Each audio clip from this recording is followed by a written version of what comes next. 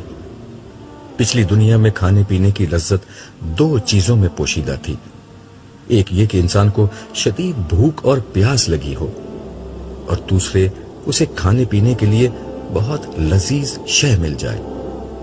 مگر جنت کی ہر شے اپنی ذات میں انتہائی لذیذ ہونے کے ساتھ ساتھ انسان کو بغیر بھوک اور پیاس کے وہ لذت اور تسکین بھی فراہم کرے گی جو صرف ایک انتہائی بھوکے اور پیاسے شخص کو ہی مل سکتی ہے۔ اب مجھے معلوم ہو گیا کہ جنت میں نہ بھوک ہوگی نہ پیاس، مگر اس کے باوجود انسان جتنا چاہے گا شوق سے کھائے گا، اور اس کی کوئی سیری ایسی نہیں ہوگی جو اسے گرانی اور بھاری پن میں مبتلا کر دے۔